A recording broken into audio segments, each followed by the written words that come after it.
Welcome to the AEN Stories channel. I used to joke that Detroit runs on two fluids, gasoline and coffee, and I supplied one of them directly and the other by the gallon. My name's Ryan Cole, though most folks call me Rusty.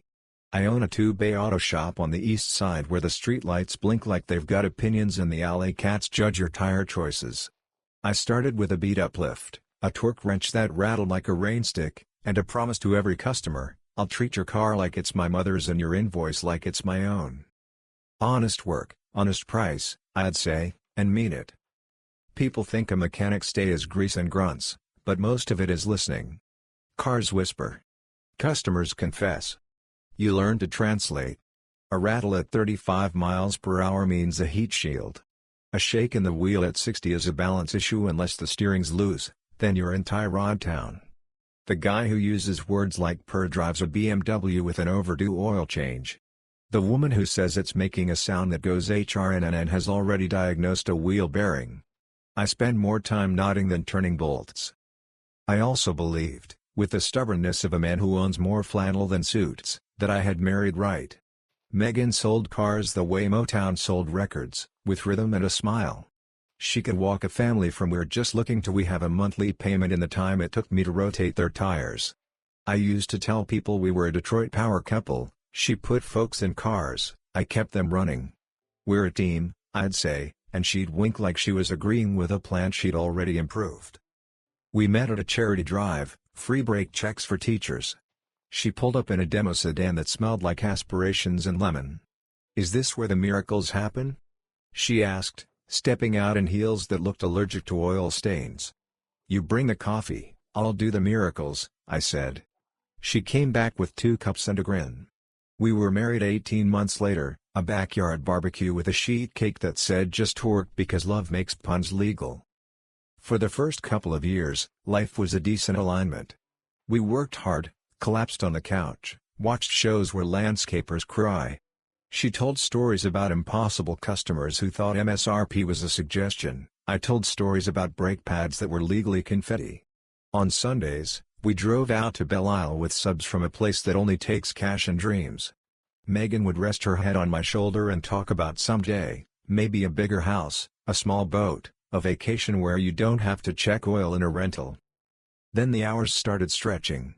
After work appointments, she said, shrugging into a blazer like it was armor. People can't test drive at noon when they're teaching algebra. 6 p.m.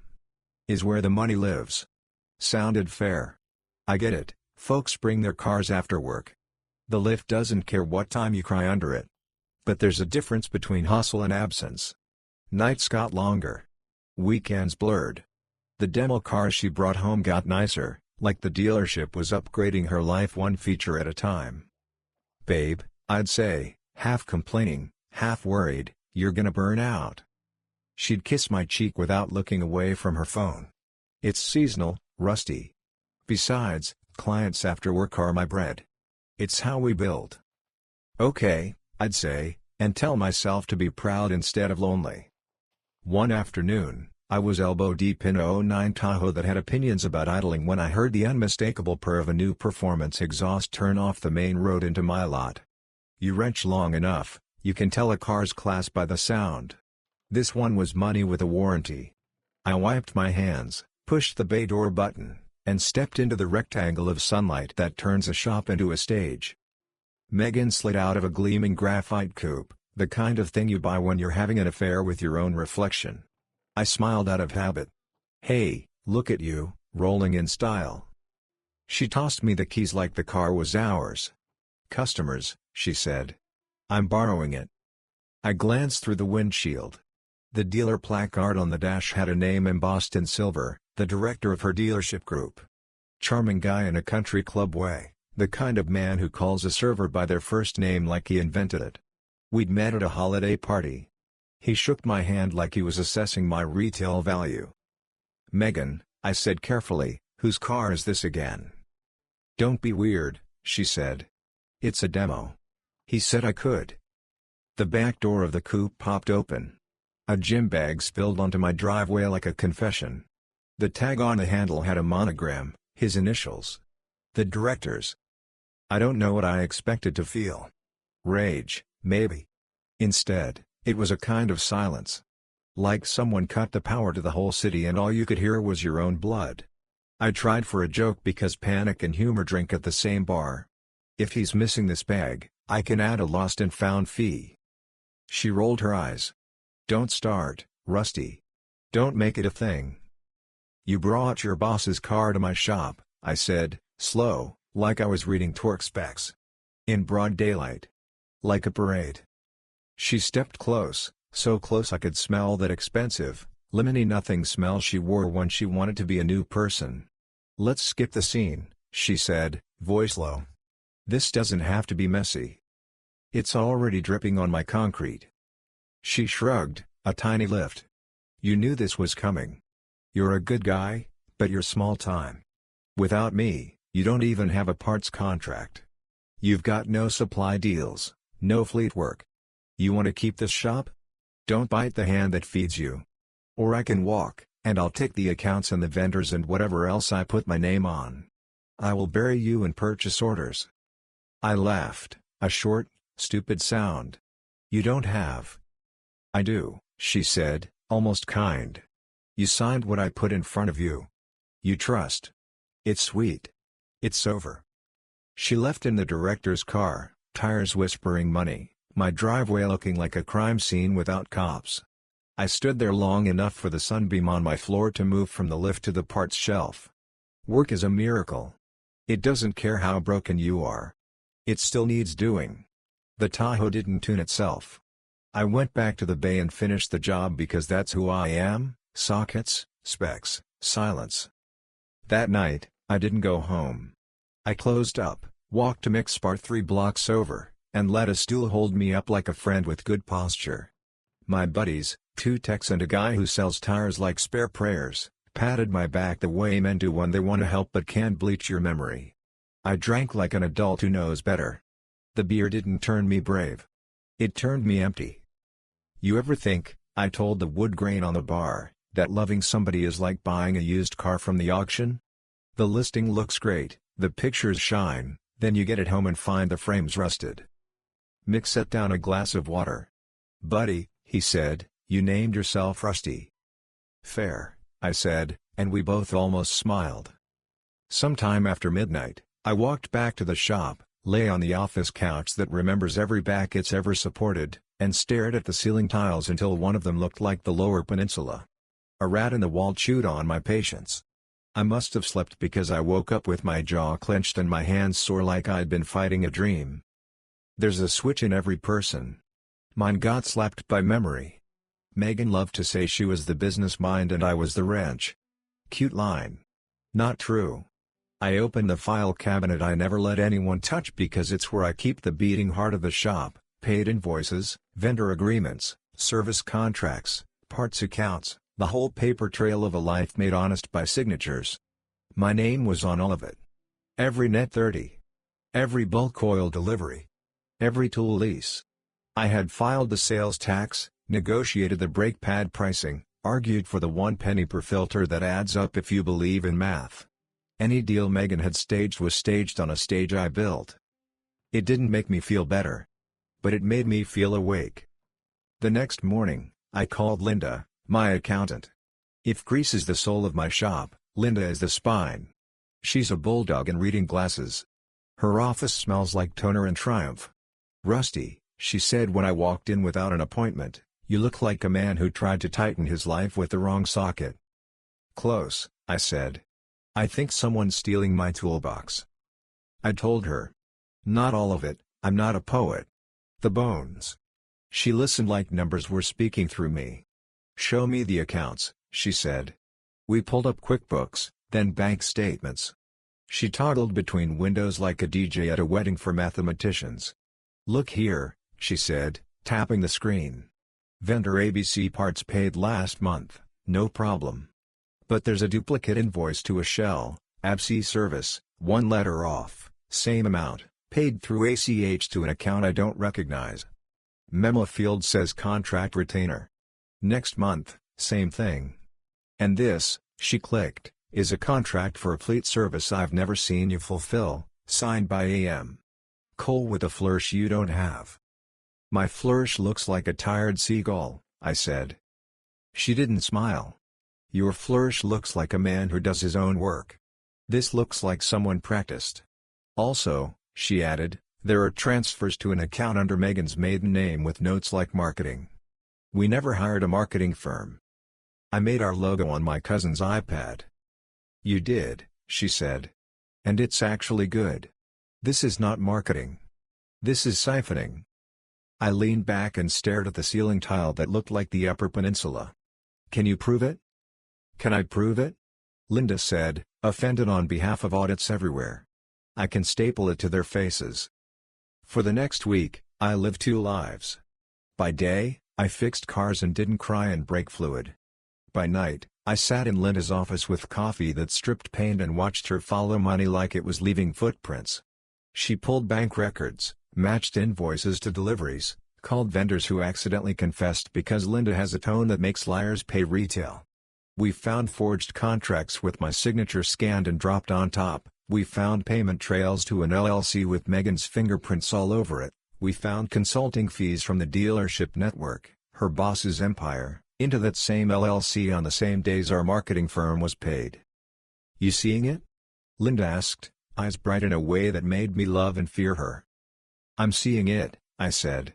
I wish I wasn't. Megan breezed into the shop once during that week like a weather system.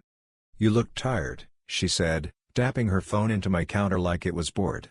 I could help, but I won't. You signed my name on a contract, I said. She laughed. You can't prove I signed anything. You're too dumb to prove anything. Something quiet in me stood up. It didn't shout. It straightened its shirt. Okay, I said. We'll see. I'm not a litigious man. I prefer a handshake and a promise and a receipt. But there's a time for righteous paperwork. Linda packaged our findings the way a chef plates a truth you can swallow, clean, specific, labeled. She included bank transfers, forged docs, vendor statements, emails Megan sent from a marketing address to the dealership director coordinating retainers for preferred vendor placement. We took the file to a lawyer whose office has more law books than personality. He read in silence, raising his eyebrows like dumbbells. This is fraud, he said. Also forgery. Also breach of fiduciary duty, if we want to get fancy. You can file civil for damages. The state may have opinions too. I don't want to go to war, I said. I want my business back. This is how you get it, he said, tapping the stack. Also, one more thing, that dealership group has a corporate board. They don't love headlines. Send them a copy. I walked out of the lawyer's office into a Detroit afternoon that had decided to be beautiful. The river looked like a promise you could almost afford. I took a breath that didn't taste like defeat. Back at the shop, I sat in my office, wrote a cover letter like a man applying to his own life, and attached the documents to two envelopes, one addressed to the county clerk for the civil suit filing, the other addressed to the corporate board of the dealership network. Attention, governance. The next week felt like holding a wrench to a bolt that won't break free and then suddenly does. You almost fall backward. The board called me. Not a secretary. A board member with a voice like a smart door. Mr. Cole, she said, we received your packet.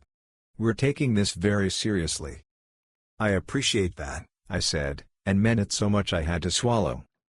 They asked for a meeting. I put on the one suit I own that doesn't smell like motor oil and walked into a conference room with views of a city that has rebuilt its heart more than once. The board sat in neat rows of money and concern. I told the facts like I was reading a torque pattern. I didn't add adjectives. They didn't want my anger, they wanted my receipts. The director, Megan's boyfriend with the monogram gym bag, did his best version of innocence. He said unsubstantiated and misunderstood and vendor relationships are complex. The board member with the smart door voice said, we're not confused. She slid a copy of an email across the table to him.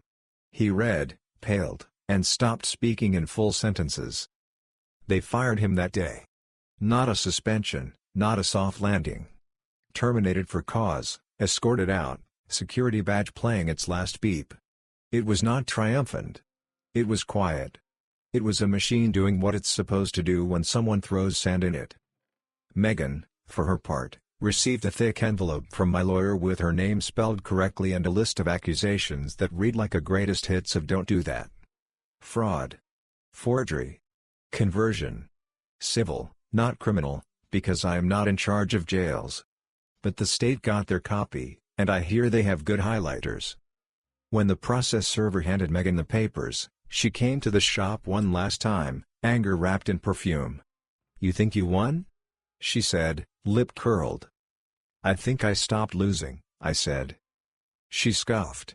"You don't have the stomach for this, Rusty. You're a grease monkey with a martyr complex. You'll fold when the bills come." "I've been paying bills since you thought APR was a month," I said. "I'll be fine."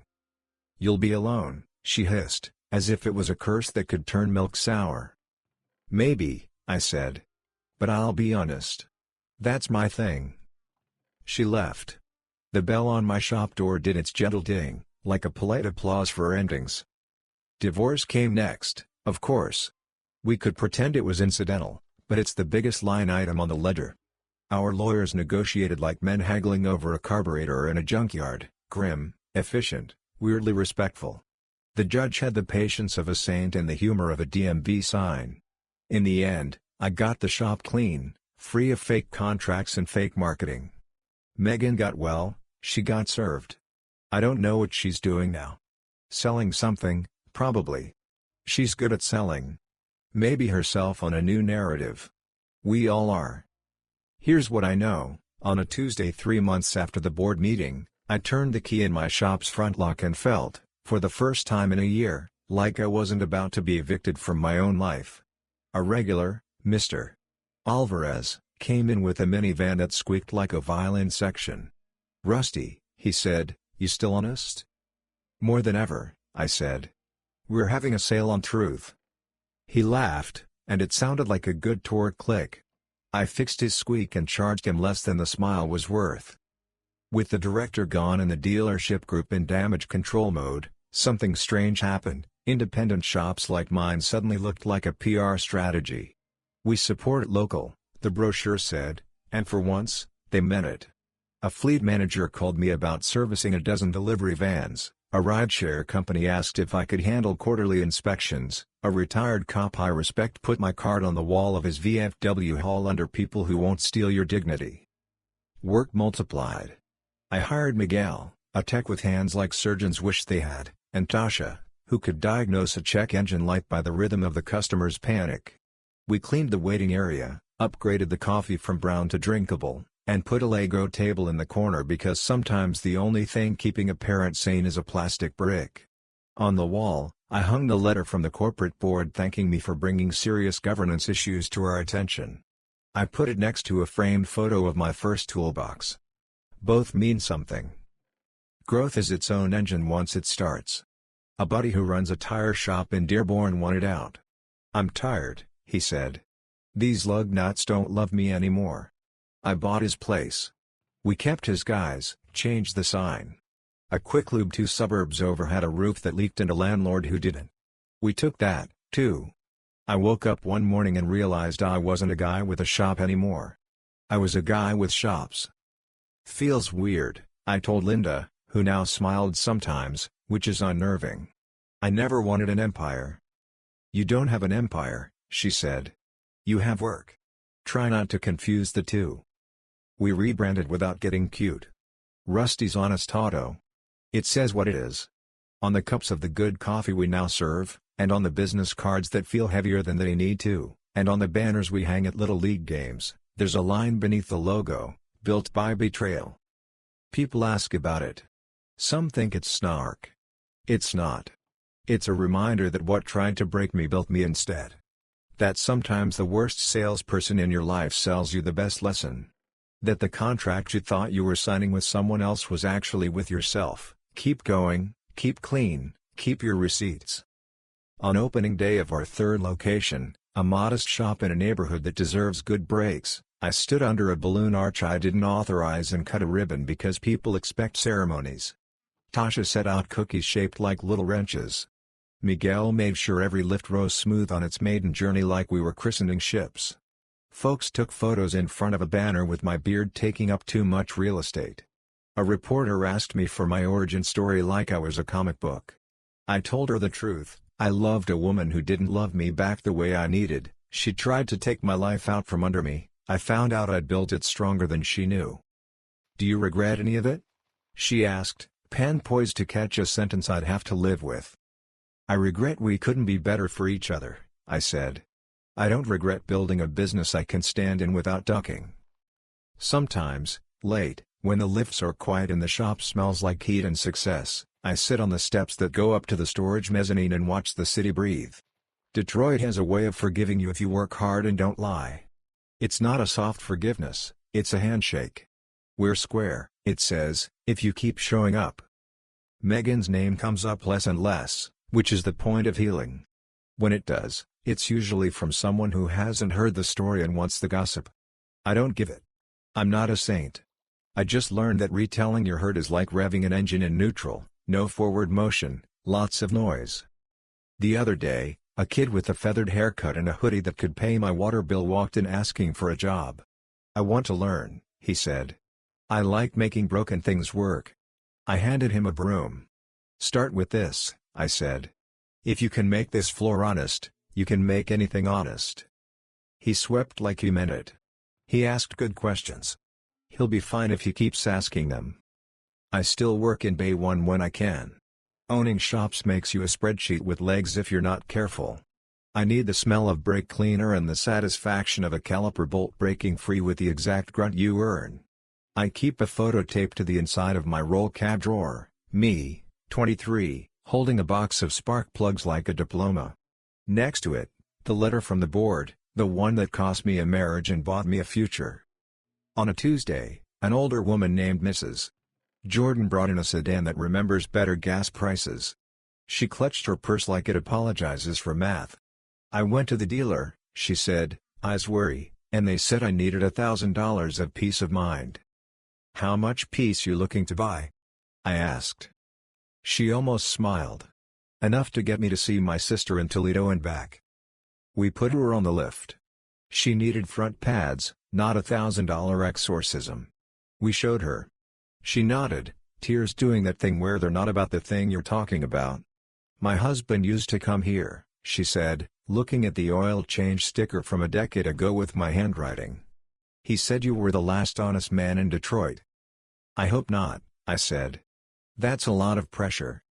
We fixed her brakes. She baked us cookies that made a grown man cry in the lunchroom. We put a Built by Betrayal sticker on the inside of her glove box where only she would see it, a private joke between two people who lost things and kept going. At night, the sign glows, "Rusty's Honest Auto." Sometimes I park across the street and just look at it. A friend asked me if the slogan, "Built by Betrayal," was too much.